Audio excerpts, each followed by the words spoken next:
Do I sound all right?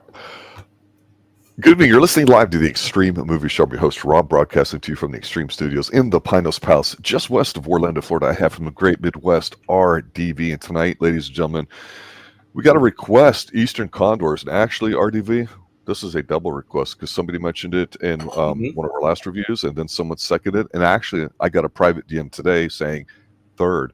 So, hey, go figure. A movie I've never even really heard of, Eastern Condors with Sammo Hung. Right. First watch for me. Was it a first watch for you? Yeah, definitely a first watch for me. I was able to find a copy on Daily Motion. There's this guy who uploads a ton of martial arts and just kung fu cinema and stuff over on Daily Motion. So that's where I got my copy, and it actually was English dub. And a good copy too. Yeah, I was shocked because usually Daily Motion, it's like you don't know what you're getting, But this was actually pretty good. It wasn't 720p, but it was pretty darn good.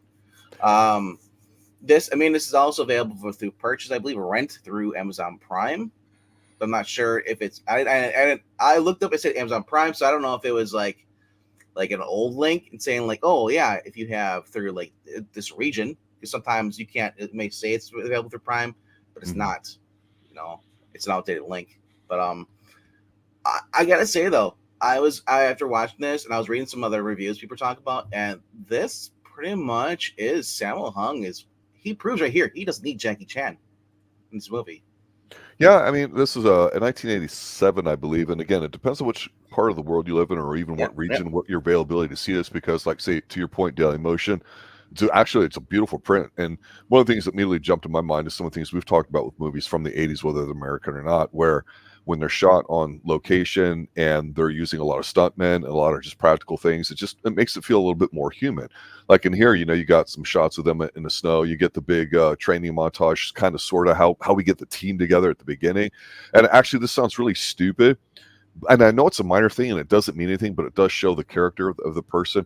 We get the one guy that's forming the team here, and he goes outside, throws his hat on top of the flagpole, shimmies up it, unsticks the flag, which is only flying at half mast or whatever comes out. And then just the way he physically looks hopping into the Jeep as they're driving off, and it's cold out and you can see everybody's breath. That's a nice little stupid scene, and it's not really a martial arts scene, but it's a nice little character piece. Yeah, and it was hilarious because they're going over there saluting while the guys playing bugle, but then they're like, "Well, screw this!" They just told because we take forever because they got stuck, so they left. They went and met with the general, and then when they came back, the guy was still playing bugle. He took his hat off, and then he basically climbed to the flagpole. The poor bugle guy was still playing. So, I don't know how long they were in their little meeting though, but it was like, you think it had to been like 10-15 minutes, It's interesting because if you're not familiar with, say, the Korean War, Vietnam War, World War II, or any of those types of things, if you're a younger listener, then some of the setup for this movie really is meaningless to you. But basically, the bottom line is it's one of those missing cachet of XYZs, and if it may fall into the wrong hands. And on Extreme TV, our sub show here on the Extreme Movie Show, where we do television shows, we did have season 1 Mission Impossible, half of season 1 episodes where we cannot have these weapons fall into the hands of some no-name dictator, third world, because it might instigate, instability in the region, right? I don't know. I thought this was a little different than what I was expecting, because it seemed like they tried to be a little bit more serious with what they were trying to do, because they're dealing with guerrillas and all that, and they've got a special squad, and you see the plane flying in and all that. And again, the way it's filmed, it reminds me of like a Missing in Action or some of these foreign type films that you wouldn't have never really thought about until Chuck Norris did them, at least American side. I mean, was that something that you were surprised by, or how did you take the whole setup? So the whole setup, I've never seen that Dirty Dozen before, but people are saying that's just kind of this would be like a Dirty Dozen movie, right? We sit in the Misfits. I can see that.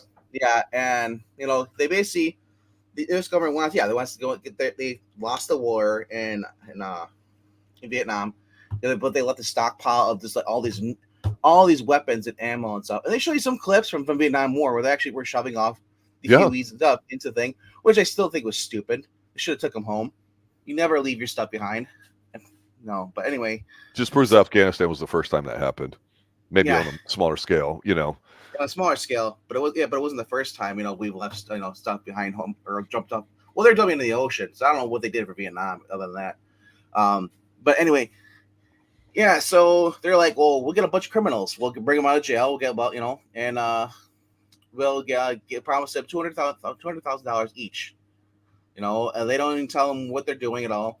They just say, you're going to go over here, and halfway when they're on the plane, it's like, the one guy's like, he's watching, like, man, we're 2 hours away from Vietnam. He's like, he's looking at his compass. He's like, no, we ain't going to Vietnam. We're going to, it's like, and also the guy's like, yeah, we're going to drop. He's like, oh shit, we're going to Vietnam. But there's a lot of jokes in this, but you'll see what's really cool here is they have when they land, if they parachute, they jump out. It's kind of like what were we watching? It was where the guy is he tells him Rambo. He tells Rambo, yeah. Part 2, he basically tells him, he's like, it's like, the mission's been canceled. We can't cancel it, sir. I got guys down here. So that the colonel jumps at the end. They meet these 3 women who basically are part of the underground, the guerrilla the resistance. Resistance are good-looking babes too. And you can see them before the guys even land. You see them take out 6 soldiers by themselves with knives, and like doing some ninja stuff. It was actually pretty decent. But really impressed me. There's Sam. If you look to the left of me, there's Sammo Hung on there, and then right below him is the other guy who showed up. This guy shows up in a motorcycle, a tripod motorcycle, sounding like American Good stuff. He gets involved because his uncle, who's in the middle there with his hand stretched out, apparently, knows where some gold are, but turns out he's actually the brother of the other colonel that sent him there, the other sergeant over, and he plays an idiot, which is really cool in the movie to find out that he actually isn't, and he's been paying attention. He knows that one of the girls is a spy. Yes. Yeah, and that was really cool. And so the guy playing the nephew, that guy, between him and Sammo Hung, they are phenomenally good. There's a scene in there where they have to take out the Vietcong or approach you in the jungle, and just seeing him climb the trees up, jumping down. Sammo Hung jumps out of the tree with 2 knives, kills the other guy. The guy ties a vine over a tree, jumps down, and this basically takes on the guy. Their martial arts skill is just phenomenal here. Like I said, if you're looking for a good movie that has a little bit of humor, but it has but just features a lot of this like kicks and and punches and stuff like that. This is great.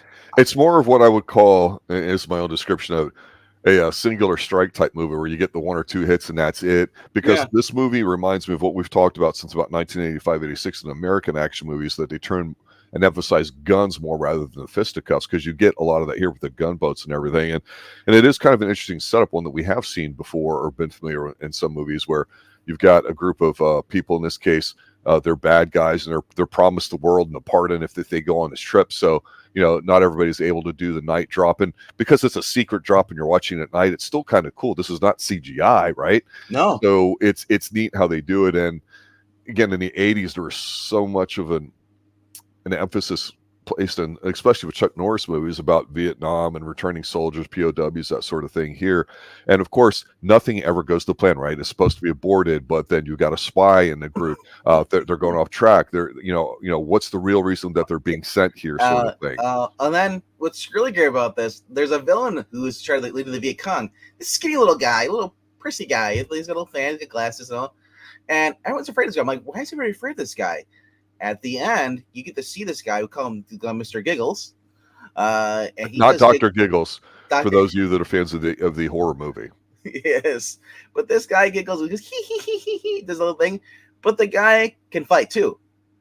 He's not just a wimp, he's not like, just like, a little guy over here, just, crying nerd. This guy can fight too. And he gives, I'm trying to remember what the guy's name is, but the guy in the, he's supposed to be the nephew, and he's basically, he gets beat up. He can actually point where he knocks him on the ground, and the little guy is putting his hands to his shoulder blades and pulling him. Yeah, I was like, oh, that is painful. Ugh. I've heard of cracking backs, but ugh. But Sammo Hung, and then takes him out, kicks his butt, breaks his glasses, and then shoves a grenade in his mouth. And why you see the dummy explode? But like overall, like there's a lot of action, there's a lot of guns, and a lot of because these are prisoners, and some of them, they're not really meant. They're idiots. One guy is just screaming, like, "Hey, where are you?" Like, dude, shut up! We're gonna like in freaking Vietnam here. You get shot. You're taken hostage. And like, I don't care because they'll have their sense of false bravado. These are guys who just don't, they're not that smart. They have a death wish. Yeah, this time it's personal. No fear, nothing to lose. Yes. So like I said, and then they're the first part of the movie. They're when they meet the girls, they take them to a small little hut that's on the river. The one guy's like, I'm gonna go, she the one girl because she's like, oh, she stinks. He's trying to hit her, but she smells like because she hasn't showered. Right? We're in war. So and like they're making crack jokes about how she stinks and stuff. And but then guy's like, he's like, the one guy goes to go take a crap out in the water there, and he pulls out a cigarette, a packaged cigarette, and then throws it in the water. And so then while he's in there taking crap, they're out in the house. So you see these two Vietcong boats going fan boats going down, and they're racing. And then it's having fun. It's like you can tell they right away when the movie ends when they're like, "Oh yeah, I almost beat you." Their fan manager brings out. He's like, "I never shall let you drive. This always happens with you driving," And then they see like he's like, "Hey, there's a Mandarin cigarette pack floating in the water," and they're like, "Oh," he's like, nothing." But then he sees moving the house. They start shooting the house. He's got the 50 cal. And then the guy thinking shit, he's like, gets up and they start shooting at him too. And so the guys in the house start shooting with their own M16s, trying to shoot them. And like, it's funny because these guys don't know how to shoot whatsoever. But by the end of the movie, all of a sudden they just became expert shooters. Did you notice that? Yeah, and see, that's one of the issues I did have with this film is some of the things with it. Like, I understand they can be taking liberties with concepts in American films. Like, there's a scene in here where they're playing Russian roulette. They're made to, right? Because they'd get captured. And it's like the Deer Hunter, right? And you're like, okay, that's a ripoff. Okay, but that's fine. We're watching a movie from another culture. So they took it. We take from them, whatever. That was not movie mentioned. The thing that if you just see a couple scenes of it, you go, hey, this seems kind of serious. Sammo's not being a goofball. But then there's other scenes that are just completely ludicrous. And there's one that sticks out in my mind, literally, that I've got to mention. And you mentioned the gunboat scene where they meet the guy with the tooth necklace and all that may or may not be whatever. Okay, so there's a scene where they know that they're being kind of hunted a little bit, and so they kind of got split up. This is when they're jumping out of the trees, and taking the guys out one by one. There's a scene in here where Sammo's he's stalking one of the guys that's got a gun, and of course, they're in a tropical environment. You use the environment to your benefit, right? This I had to like watch it 2 or 3 times ago. Did I just see what I saw? He's got like this a leaf that's got a rigid spine to it, and I'm like, is he like going to try to like make like a blow dart kind of thing? Because blow dart stuff's cool to me. I don't know why it's stupid, but I always thought blow darts look cool. But he's sitting there and like he's got it like laying on his left shoulder, and he cuts like the thin strip in it. So you've got the one side of the blade is gone of the leaf, and then the stem that's holding it in the middle, the spine of it is intact. So after they show the one guy jumping out of the tree, take care of the other guy. It's Sammo's turn, and so he's aiming at this guy, and I'm like, okay, I don't really get what's going on here. Is he going to line up his knife? Is he going to shoot something? And he's holding it like on the tip of his finger, like it's just a piece of straw. But then he rips the leaf down, which is perpendicular to that. And then the spine of this middle thing goes straight into the guy's neck and kills him. It's absolutely stupid, ludicrous. But I loved it, though. It's so silly. I know it would never work. Because then they followed up with the other guy that does this nice like 360 kick. And I'm like, are you kidding me? Because you're right. Sammo looks a little more serious here. He doesn't look as whatever, but he does it like another time where it like goes through the guy's neck and throat, and I'm like, what the fuck? Come on. This is as bad as a Godzilla Kong, the latest movie that's out, or some of the silliness that they dove into in there. I was really shocked by it. No spoilers for the new movie. No spoilers for the new movie. I haven't seen that yet. Okay. So, no, but I mean, it was okay. It was. I felt bad. There's no way logic would happen, but it was. I still thought it was funny. His guy got killed by a freaking stem thing. It's like, yeah. Look, there's some fruit out there that got really bad spines on it. You have to be careful with yourself. Anybody that tree, does their own fish or does hunting knows that you respect what you kill, what you take, and you use it. We might want to just get like sushi if you're into that kind of stuff, but the rest of the fish you can make a broth out of. Okay, so there's different levels of what you use and stuff. So it's not beyond the scope of belief that there's a very sharp spine out there from a native plant that could be used. But the way they do it, I'm just like, are you kidding me? It was so. I'm just shaking my head, going, "Oh man!" I felt like this movie could have been a little bit more. If it was more one note, one way or the other, it would have been serious because it's a good-looking film. Like you said, if you take that part out there were still other scenes in there was kind of like hokey, like kind of jokey when we filmed it. So it wasn't like it was super serious. So it fit for the movie. It wasn't just like you had a super serious movie. All of a sudden he kills again with that. Right. No, but so yeah, and so as they're trying to find this place, the uncle is leading them.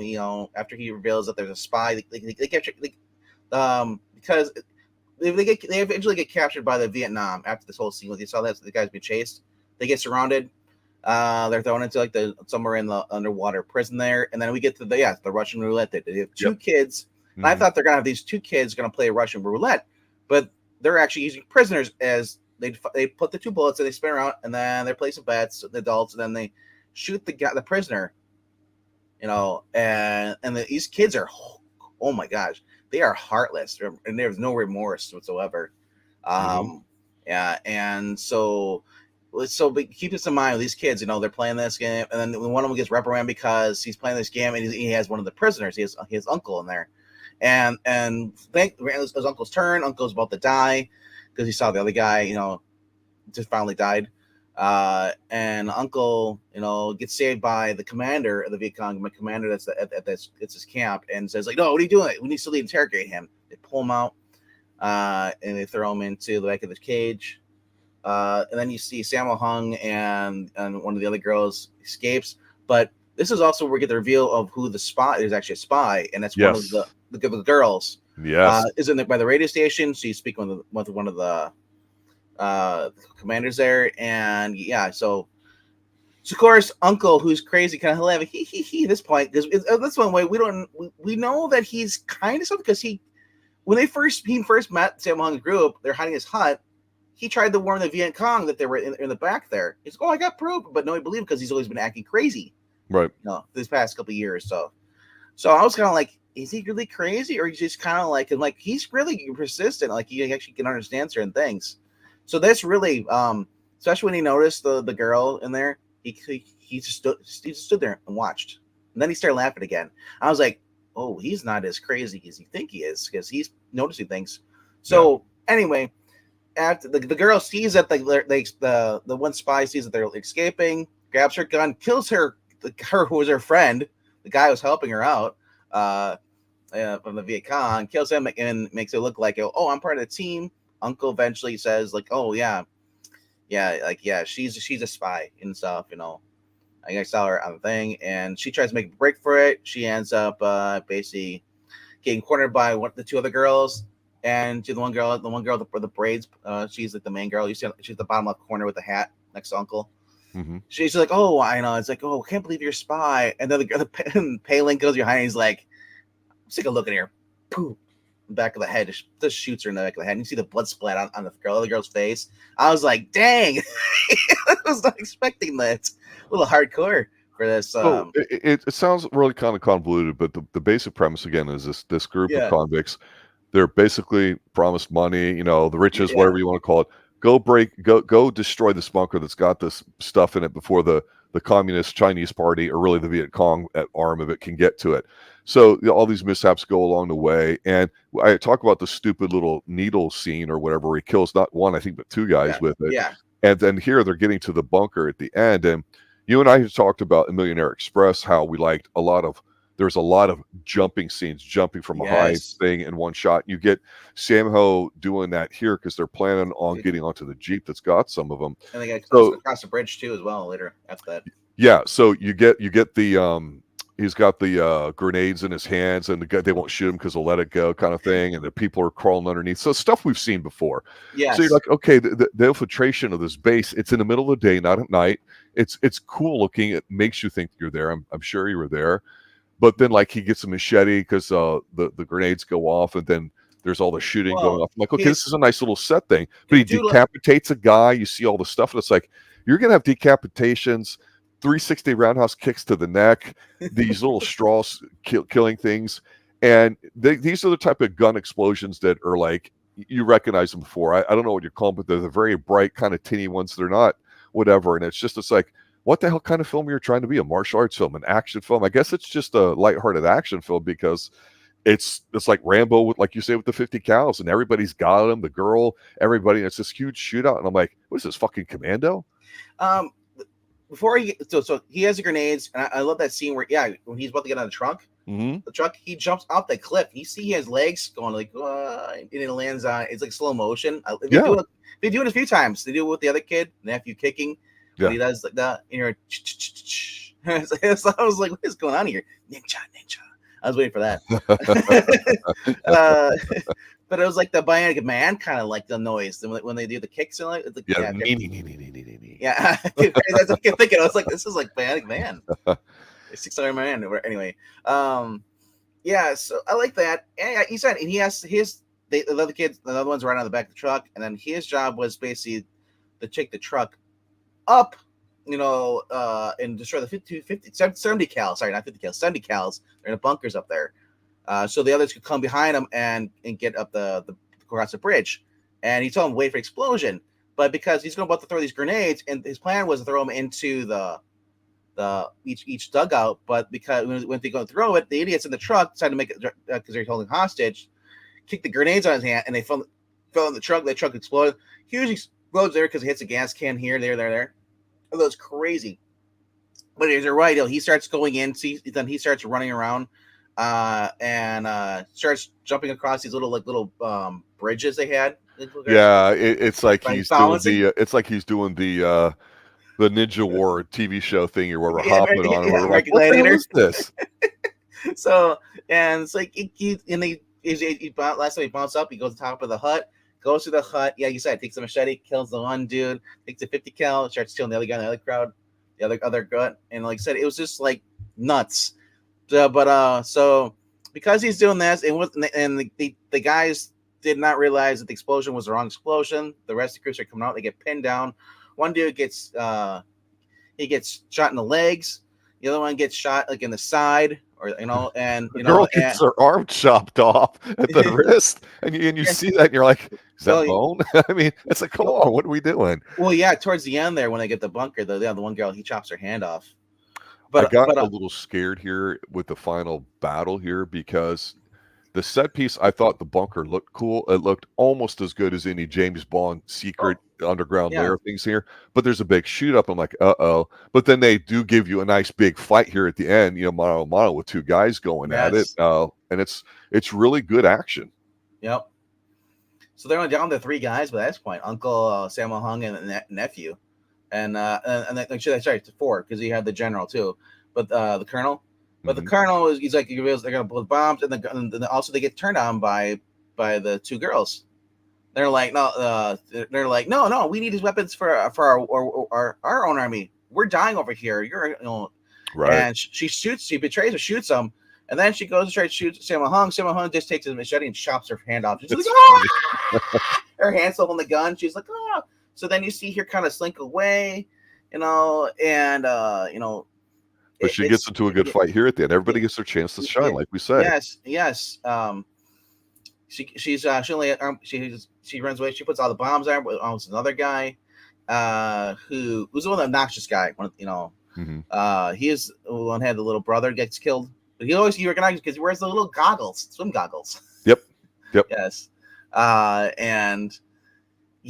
So it is just Uncle ends up being killed too. Getting shot. Yeah. So it's just like the goggles guy, nephew, and Sammo Hung are the only 3 to basically make it out alive. The base explodes, but before they explodes, the elevator didn't get hit, Not only that, the elevator was kind of stuck. All the Vietcong were way behind them; they couldn't get out. So they went through the drainage system. They lifted up the grate, went out there. Yeah. And when the bomb, and it's just, I love this. This is so practical effects. It's just like the all explosions here, and you see the ground rumble like this. It's like the moving up, and then you realize it's a model. It's like when you see like the Godzilla things, it explodes. You see the dirt flying everywhere. These guys are in a tunnel. They're getting, oh yeah, and here comes the water. They got thrown. Each of them thrown in slow motion, get knocked off of this waterfall, which looks real. And probably was real. They probably just jumped and went out. Or I was looking close. Like, are these dolls? No, they actually was people going down. That was really cool. It probably was a one-time stunt. But yeah, and then it kind of like now they're kind of this way, and they're like hopefully American copter, because Sammo Hung was joking. He's like, well, it's like either the VC will find us or the Americans will find us. I'm thinking. They kind of canceled the mission. I don't think the Americans are even coming. They said you're on your own. I was like, yeah, I think you're on your own, bro. But I mean, for a movie that I watched for free on Daily Motion, I probably wouldn't mind owning this for $5.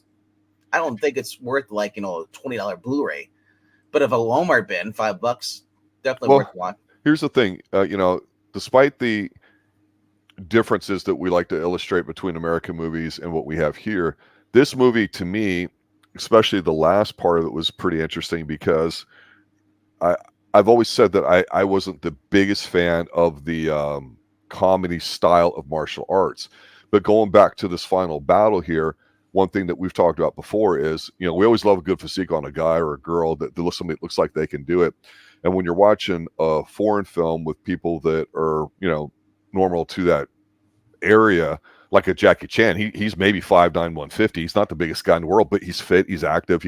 They always like show him doing something, a stunt early on or whatnot. And so relative to everybody else that's in the movie, it's believable.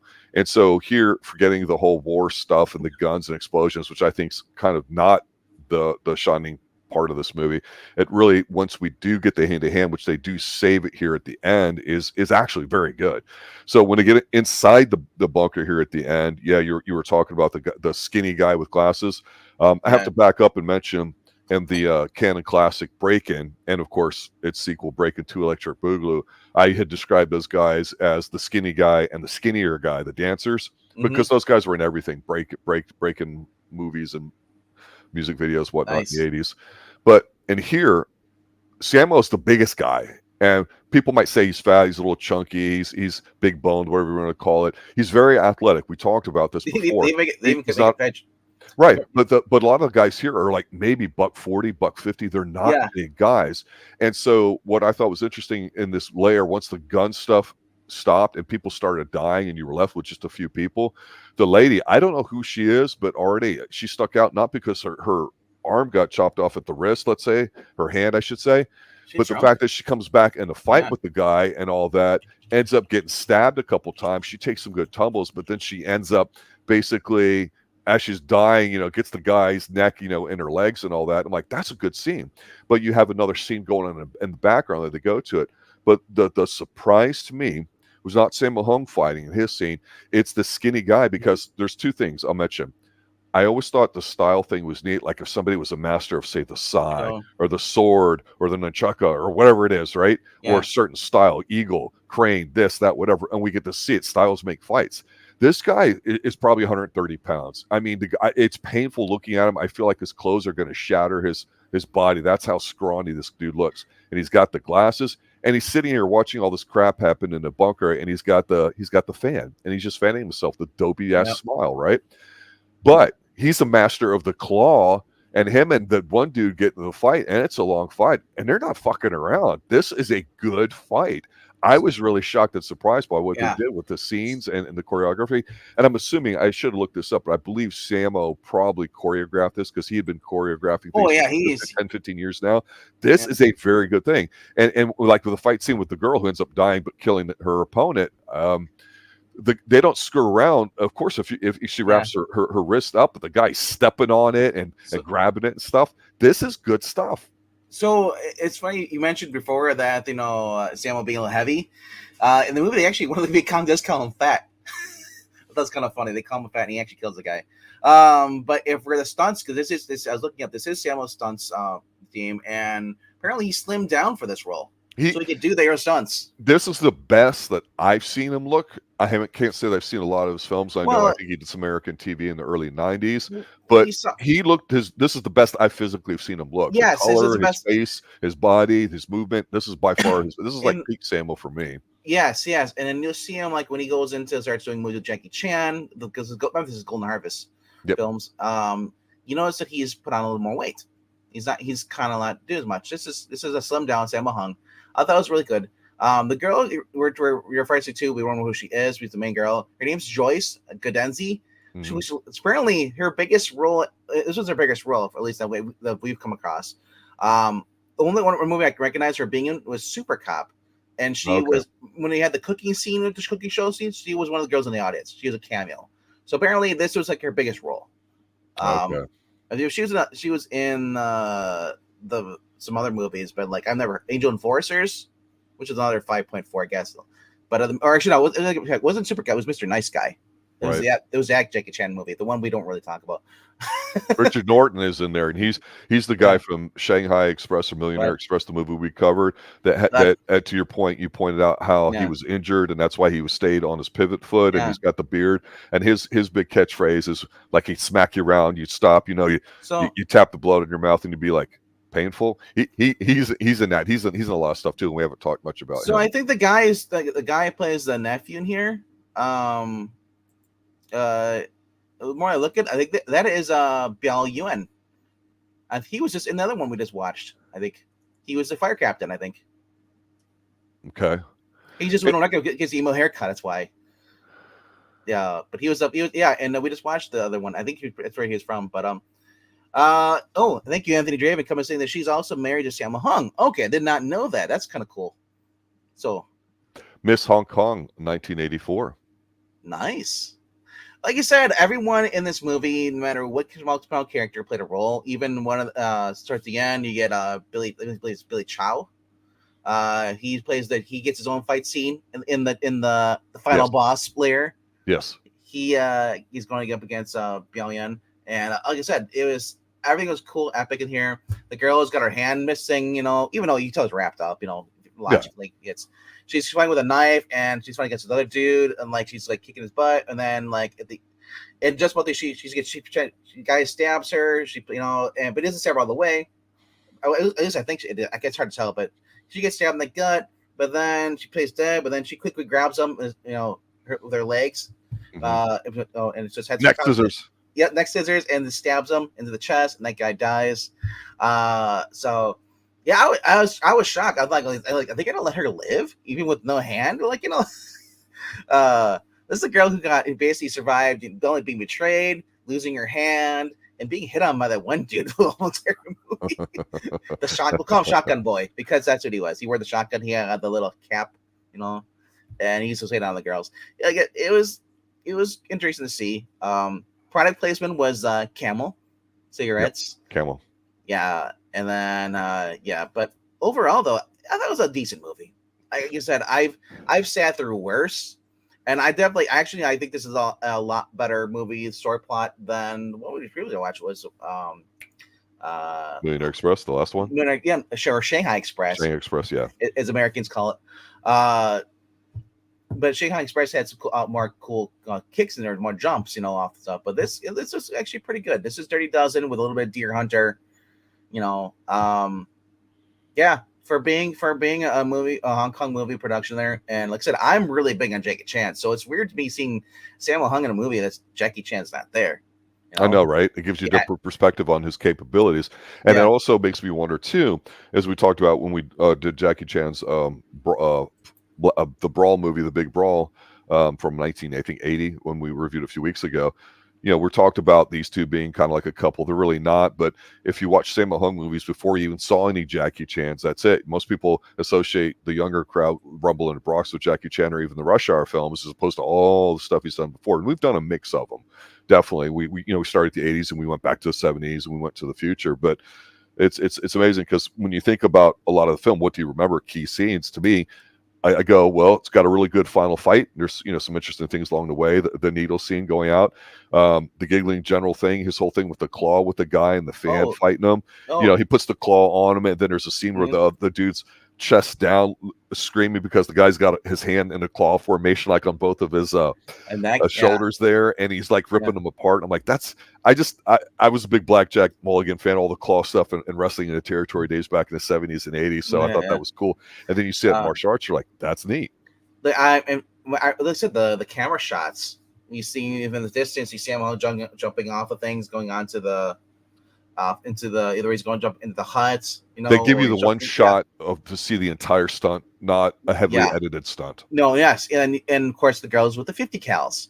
Yep. When they get close up there, and you see this, as I said, like it is some really cool shots in here in this movie. Not as cool as Michael Mann, but I think Michael Mann would probably be pleased with some of the shots in here. But honestly, though, like I said, I think this probably is Sammo Hung's best movie. I've watched a few other ones that he's done in the past. They're more kind of comedy. There's one where he plays the idiot. Yeah.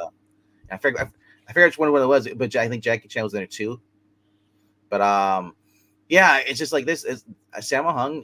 This proved that he doesn't need Jackie Chan to make movies, But yeah, I think it got the point where he'd rather just play like the silly guy, because he's playing the Jackie Chan role. Right. Yeah. Right. Where he's like supposed to be the serious guy, and the other guy does a little comedy behind him. But I guess Jackie Chan would be kind of good. Jackie Chan's a little bit of humor too. But honestly, fun movie. I'm glad you guys recommended it to us. If you guys have any more martial arts stuff, it's Jackie Chan, Sammo Hung, or other ones that we haven't heard of or haven't done this on the channel reviewed, let us know. Definitely looking forward to reviewing some more. And holy crap, Daily Motion, just going through, there's this, I forget what it's called. It's like, but there's a channel here on Daily Motion where it is just all martial arts stuff.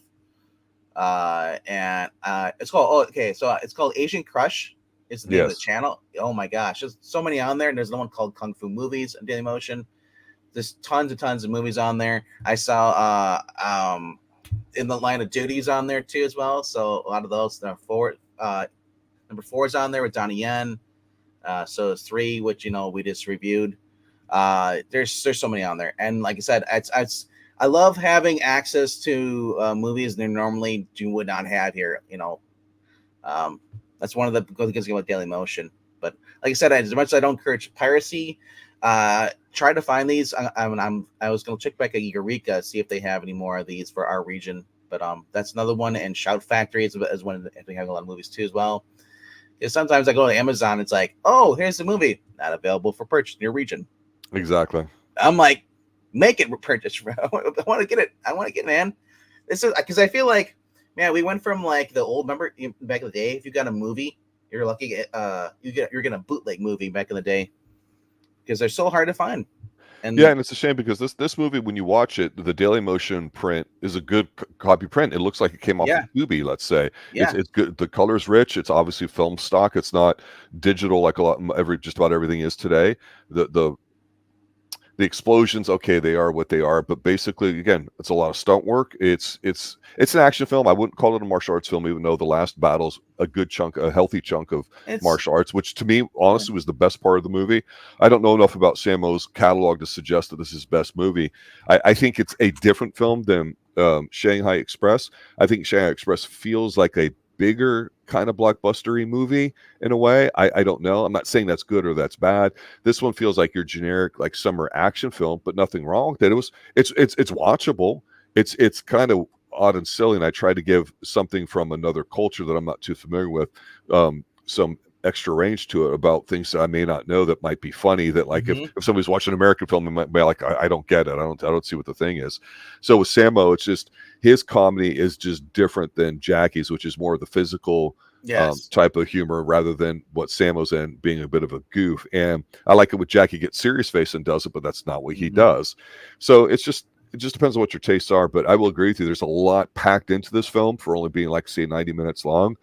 It's not taking the war story or stuff about Vietnam and all that seriously. It's just the backdrop for it. So it's not going to leave you thinking about Vietnam or any of that other kind of stuff. It's just shot on location, so it looks very authentic, and a lot of it's during the day, which I appreciate.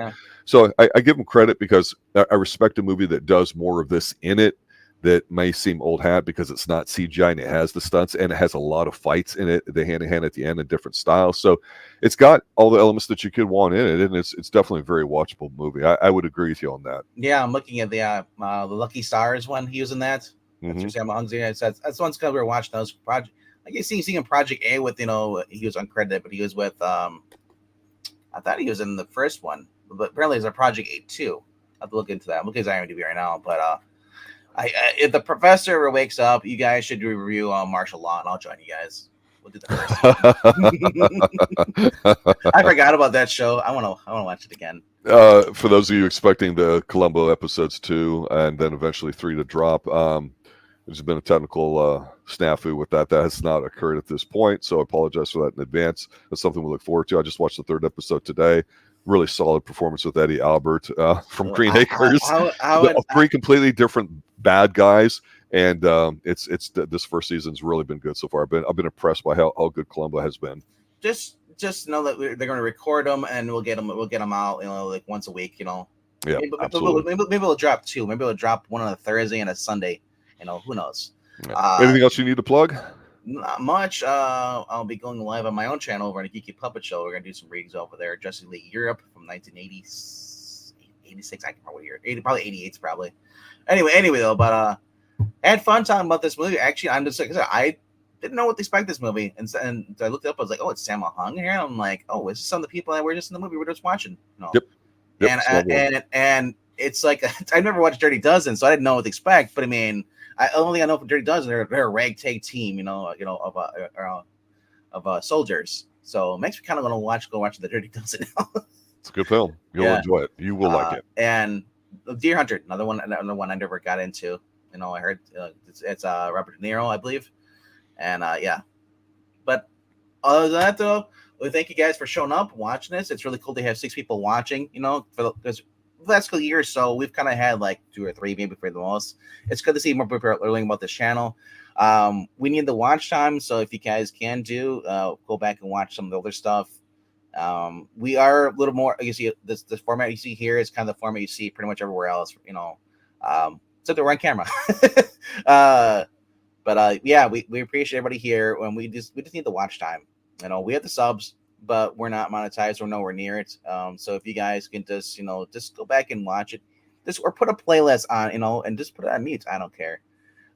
We appreciate everyone being here. Thank you for showing up, Anthony Draven, Cartoonist Comic Studios, Comic Frog, Marania, and then everyone else who's watching, and just not commenting. You can do that too. You don't have to talk. But thank you for being here. Yeah, it's always fun talking this kind of stuff, and you guys spending time with us is the best thing too. So that's why we like to take suggestions and all that too. We have our own format with plenty of things to watch. Content is never an issue. We just want to get more of it, more of the stuff that gets more engagement with you guys there too. That's the fun part and reason why we do it. And again, right, it's a good excuse, RD. This is one of the few movies that I could recall, and one in a long time, that's been a first watch for both of us. Yeah, that's exciting. I never know what to expect with some of these too. It gives it meaning when we go, all right, let's do it. Let's see what's going on. Or if it's an 80s film you haven't seen and you're like, man, I didn't know something like this existed. So let us know. We're probably doing another one of these on Tuesday. Just let us know which one you'd want us to do if you're listening. So good night now. Later, guys.